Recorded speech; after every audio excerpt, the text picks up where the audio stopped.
Well, Swedenborg says something about Christ riding on a donkey represents riding on his spiritual rationality, his intellect, his higher intellect, which is actually beyond our normal way of thinking.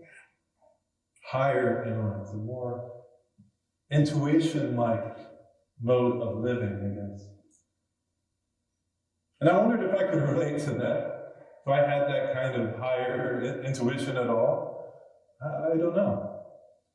I do know that the Lord works through all our thoughts, all behaviors, all actions, not necessarily well for the people doing those destructive things in the world, but still working toward a greater good, we're told. That's what Swedenborg believed anyway. And so to me, it's a call. This Palm Sunday is a reminder that there's a deeper way of looking at things. Riding on a donkey, Christ coming into the city is our lives welcoming this higher kind of thinking. Maybe not even thinking in the same way at all. I don't know. Maybe tuning in more with our hearts and our connectedness in life. It's been a crazy journey having a little baby girl. And I'm so happy that they're here today. They haven't been here in so long. Very happy. It's beautiful, right? Yeah, she's a cutie. And you all are pretty cute, too. And, you know, when I read different religions and different ways of putting things, I came across something that stuck with me. It's a little strange, so bear with me. But it said, there's been so many reincarnations, this is from Buddhism and Sikhism, that we've all been each other's parents and kids. That's how many there have been to get to being human. We've been through all these different layers of life, and here we are. Now, I can't say I necessarily believe in reincarnation, but, you know, why not, I guess. And wondering about that, you know, I try to look at people I meet as family. What if they're my kid? You know, when your kid is misbehaving a little, it doesn't really strike you as harsh. You know, when that person cuts you off, you're like, ah, little Johnny did it again. He drives like that. Hope he's safe.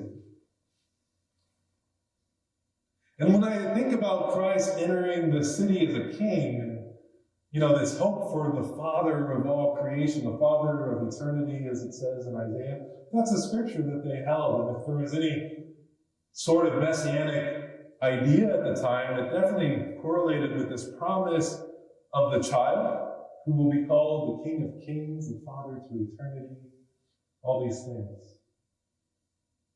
So they're hoping for someone to come and treat them with love and truth and connection. And you know, really what Christ's message was that that's within each of you. I am actually going to be killed here soon. He would tell his disciples a number of times. To their chagrin, I think that's how you say that word. I'm going to die. And yes, I'll be resurrected, but I'm leaving you. I'm leaving you. But I'm not really leaving you. I'll still be close. I'll still be with you. So it's kind of these weird, mysterious lines. You're going to die and come up, 3 days later, and you're going to leave, but you're going to be with us until the end of time. You know, how would we hold that kind of message from someone? But really, the core message was always, no, the Father, the Divine One, I, Christ, am within you. I'm within you. And as we've talked a number of times about, He asks us to be within Him, to have this kind of unity, where we're no longer reaching out, feeling so separate from life, feeling separate from what drives things, the providence in the moment, and realizing, no, that's actually part of what I am. I can't escape God's providence. No matter how much I misbehave, I might as well let things go. Some bad habits go. Some judgments go.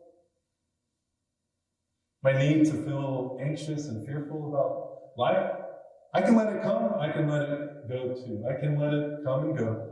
I really have no control over it, honestly. Except we find when we let ourselves just be ourselves for a while, things kind of lighten up.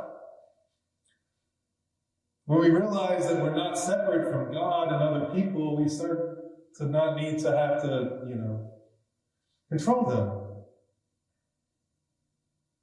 We find this newness of spirit. It's kind of like Christ entering the city of Jerusalem, our own holy city, which can't be anything but our lives, our minds. Christ entering in, riding a higher intellect, riding a more natural intellect, a donkey, riding his higher intellect, something closer to the ground, something less worried about the future, as he told us not to be, something less caught in the past. I don't know if you've ever met an animal. It holds some memory, it knows things, but it's not as caught up in the story about what's going on. It's not as caught up in that kind of thing. So maybe that's a hint at what it means. I don't know.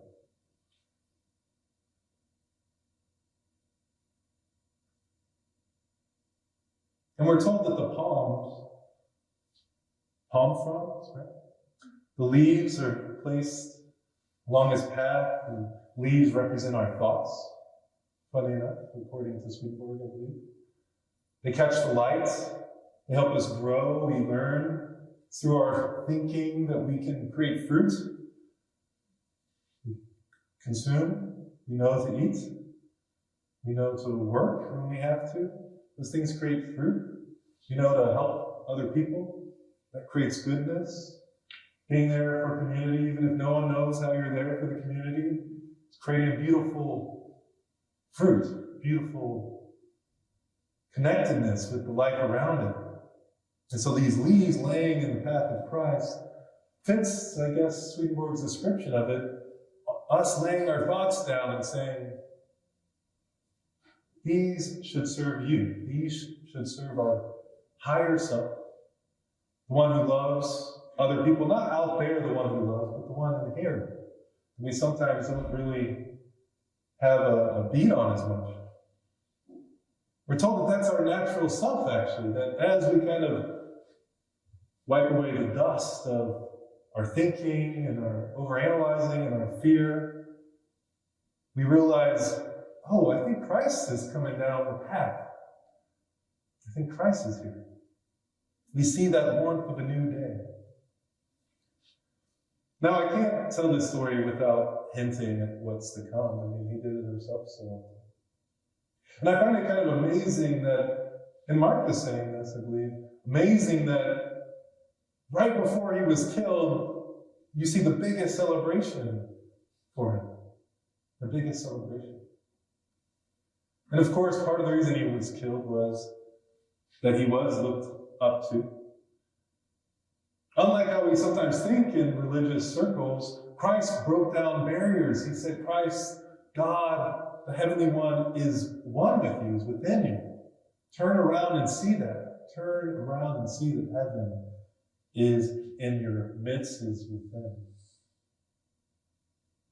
And so the more popular he got, the more threatening he got to the powers that be. I mean, it kind of makes sense today if we had a religious figure getting more and more popular, there might be some powerful people wanting to hurt them.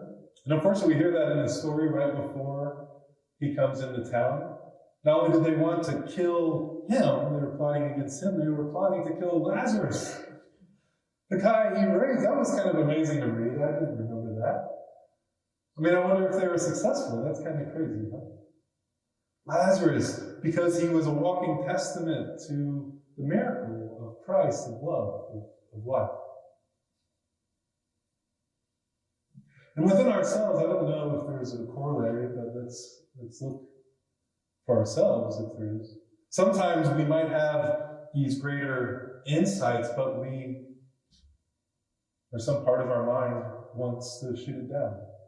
I think that's the mind's modality because we've given so much power to our minds for so long, it doesn't want to let go to love as much. It doesn't necessarily want us to find a higher rationale, a higher intellect that's more about intuition and compassion. It instead wants to control and maybe dismiss that higher love. And I don't think that's the end of the story, is it, for Christ and for these people? No. I think maybe we all have this kind of mind that celebrates the peace, the joy, but also doesn't really like the intuition, the heartfeltness of something. Or maybe it's the connectedness. Maybe it's just too mysterious. Maybe it's, I don't know. Maybe it just flies in the face of wanting to control other people. I don't know. And so we decide to shun it, to maybe kill it. And yet I think it never dies. It never really dies. Christ's body could have been dead, might have been dead for 3 days, but is Christ dead? Of course not. Christ is a living spirit. That's what Christ means. Maybe it's a new definition of dead or alive, but the spirit is never dead. The spirit is always living, and even within us, there may be a time where our mind gets its way for a while, and maybe that's the darkness right before the dawn. Maybe if we find ourselves in our own spiral, we can finally let go and turn to the resurrection. Sometimes, as they say, you have to hit rock bottom. And I say I don't know because I've been your preacher for 5+ years. I don't know what works. You know, we think we want things to go well, but does that work all the time, going well? I don't know. I could make a terrible argument up here, and maybe wherever your mind goes, it works well for you because you come to some other realization. I don't know what works. So maybe that higher intuition is what we have to lean into. We don't know if looking so prim and proper is always the perfect thing. You know, we're blessed that the baby's not crying, but in a world where the baby is crying, maybe that shakes us out of something. You know, we never know. And so relying and just relaxing into providence has to be the call to grace. Has to be the call. And yeah, it means you have to be a little easier on yourself than other people. Too bad. You know, I think it's a call to releasing our burden. Releasing our burden, as Christ said, my burden is light. Is light. That doesn't mean we let people run amok, committing murder. But I think sometimes, so often, we're so hard on each other. If you look at our corporations today, everything has to be so perfect. We ask you to give your life, and when we need to make profit, we fire you. You leave now. We don't give you 2 weeks. We don't give you time. That's the corporate mentality often. That's our world today. And so letting go of this need for things to be so gosh darn perfect allows us to enjoy life. Enjoy that Christ is with us. Christ is with us. Christ is in us. It's hard, you know. I didn't think I'd be a minister when I started my career. I was in finance and, you know, giving presentations about stocks, making good money. And then all of a sudden I had a near-death experience. And all the things that my dad talked about while I was growing up suddenly made a little more sense. There might be a God. In fact, I believed in a compassionate God all of a sudden. And thankfully I found Swedenborgianism. I found this vein of Christianity, because no matter what someone tells you, every Christianity is a vein. Every person has their own take on it. It's true. We all have our own Christianity. It's not the same thing. It's not. But Swedenborgianism, to me, it spoke to this openness. Oh, there are many faiths in heaven. Oh, wow, so beautiful. All these images of human beings becoming angels. And aliens becoming angels. All this connectedness between things in the natural world and heaven, it's beautiful. And so I was called. But we're always learning. What led you to Swedenborg in the first place? I was sharing with my dad some ideas about this God I discovered. And a friend of his overheard us and said, "Oh, I think you like Swedenborg. Here's this book about quantum physics in Swedenborg." I was into physics at the time. And the book was really dense. There's an even better one that's much shorter about the same kind of thing by George Dole. I recommend it, The Universe and I. But this book was called Proving God. And it's hard to get through if you're not really into to physics and stuff. But to me, it was speaking all these beautiful concepts of divine love and wisdom making one. And I don't need to go on with it. But we all have our story. What's beautiful about community, we can share it. So in the coming months, as we're leaving this week, and as you all find your way, you have a lot of good plans. If you feel that inspiration to share your story, I would recommend to do it. Doesn't matter if it's not very spiritual. Doesn't even necessarily have to be about spirit for community Sundays, right? But share that you want to share. Say, I'll share on a Sunday. I'll share on a community Sunday. And perhaps as we share, we start to see even more fully the Christ King, Queen, Divine One coming into their holy city.